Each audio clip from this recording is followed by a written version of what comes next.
Taga saan kayo, sir? Taga na po ito sa ako. Sige, sir. Ayan, dumayos, sir, para ipaayos tong white natin, sir, ha? Anong issue niyan? Ano ba? Anong issue niyan? Ayun, nalulubatan eh. Nalulubatan, hindi kumakarga. Oo. Pero goods naman yung pagka-full wave mo. Sa tingin mo.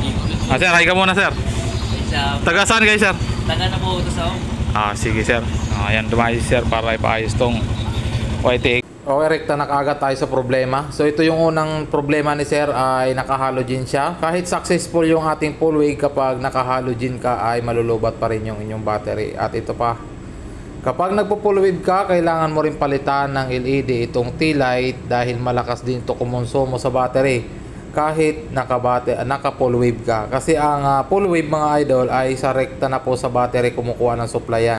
At isa pa sa napansin ko, may mga wires dito na hindi naman kailangan at nakasiksik lang sa ating mga wiring. At possible ito, mga idol, ay makasira sa ating harness at mag-cause ito ng corrosion at maputol yung ating wiring. Kaya sa mga nagdi-DIY, mga idol, kung gusto nyo maayos yung wiring nyo, irekta nyo itap dyan at hinangin nyo. Huwag yung isisingit nyo sa mga sakit dahil yan yung magkukos ng corrosion at kalaunan ay mapuputol yung wire nyo. So ganun lang ang may advice ko bilang isang electrician. At ngayon, mga idol, ay magpo-proceed na tayo sa problema ng motor na to at susolusyonan na natin kung ano man yung mga problema ng motor ni sir. So sa ngayon, mga idol, ay babaklasin ko na to. At after nga natin maayos yung wiring ni sir at ayan, naka-organize na yung kanyang mga wiring, naka-insulator at maganda na yung pagkakalatag ng wiring. Ngayon naman, mga idol, ay titestingin na natin kung working na yung ating full wave at kung mag-working na siya at wala na siyang drop voltage. At yun, papalitan din natin ng headlight ng LED at yung taillight ng LED para mas matipid at maayos yung ating pagka full wave. Ay ganito yun yung gagawin. Okay, yun, no? Polarized na. Ayan ang wiring natin, oh. Tapos yung relay na ginamit natin, Japan. So ito yung ginamit natin, oh.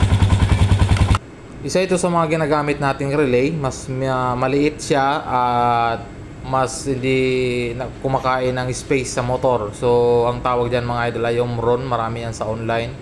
Kung gusto nyong bumili nyan ay nasa nasa Shopee, marami sa Lazada, Shopee, TikTok, marami yan, mga idol, kung gusto nyo bumili nyan. So yan ang ating pagkakalatag ng ating wiring at ito yung kanyang regulator. Plug and play pa rin yan, mga idol.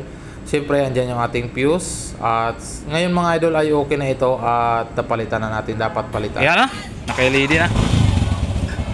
Okay, high and low. Low. Lakas signal light. Okay.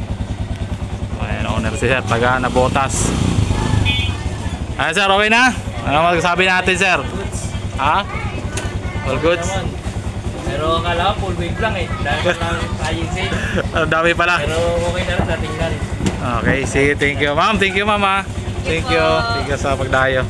So, naka-LED na si sir. Alright na.